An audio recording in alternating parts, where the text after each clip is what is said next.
Hey guys, welcome back to another Revenus Lingos Minecraft tutorial for the Xbox 360.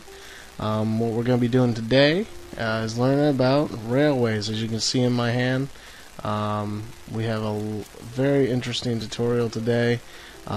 Basically simplified rail systems. Now, what may seem complicated at first definitely is a lot easier than having 7 rail systems that are side by side like this, kind of set up going to each individual location.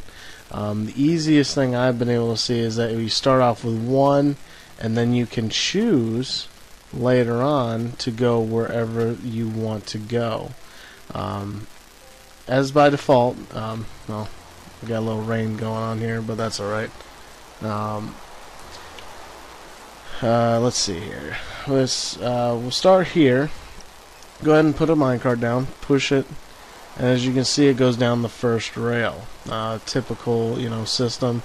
Nothing fancy about it. Now, what we have here is, as you can see, we have redstone coming off this first corner.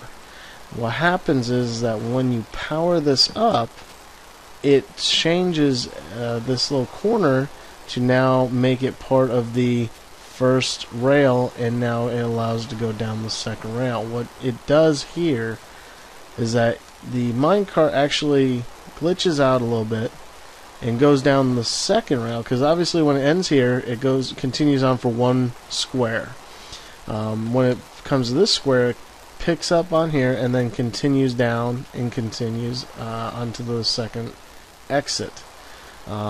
Same here. Corner is now the second exit, unpowered. We go and power it up right now, and now you can see it is exactly like the first one. Now it is swapped to now include the second rail, and now continues to the third rail. What that does is allows you to go down, instead of the second rail or the first rail, it goes down to your third rail.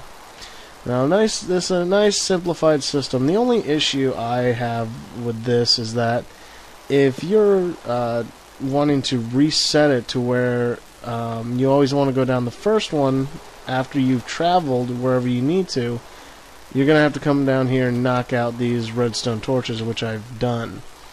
Other than that, let's say if you're hosting a Minecraft server or Xbox party, you're going to have people that are going to want to use your rail system, and you're not going to be able to describe other than to show them, well, you got to put a redstone here, and then if you do that, then you can come where I am.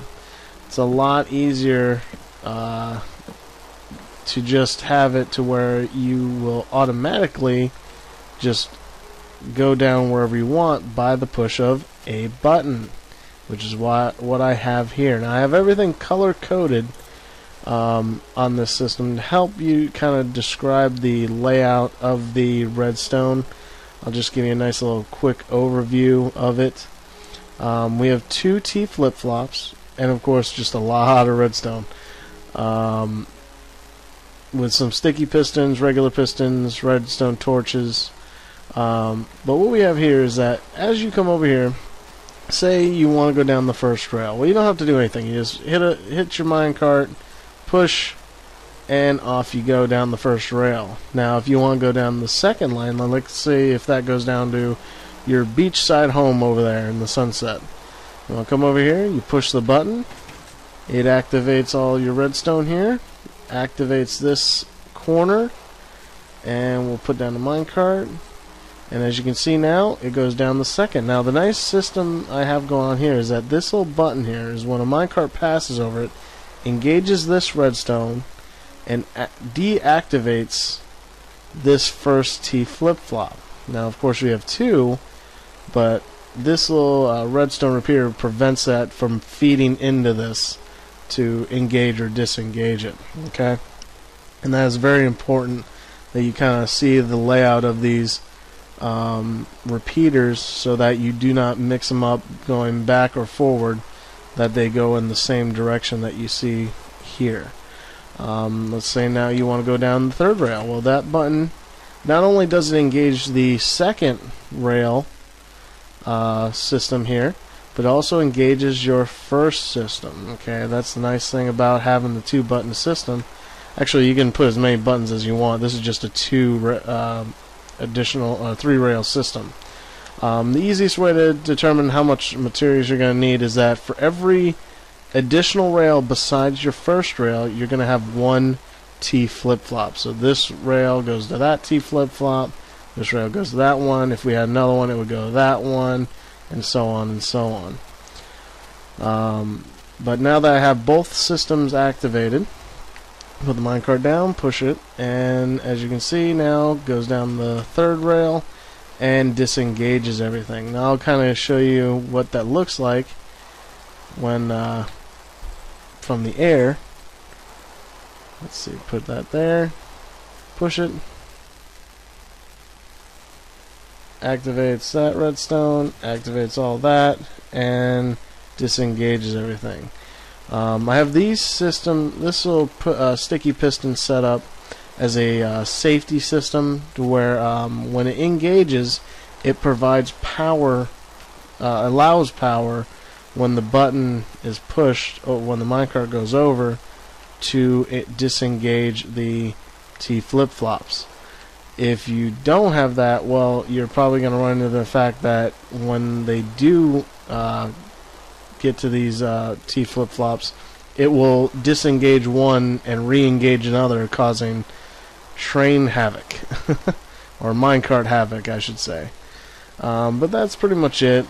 Pretty simple system. I'll go ahead and go to bed here real quick and kind of give you a demonstration during the day. Well, not a demonstration, actually, just a good overview, because that's pretty much it. If you have any questions, please feel free to leave a comment. Any questions you might have, maybe contact me. Of course, my gamer tag, is Ravenous Flamingo. I'll leave that in the description. Other than that, please remember to rate, subscribe, and like the video. Alright? Now I'll leave you with just a nice little overview. Ravenous Flamingo signing off.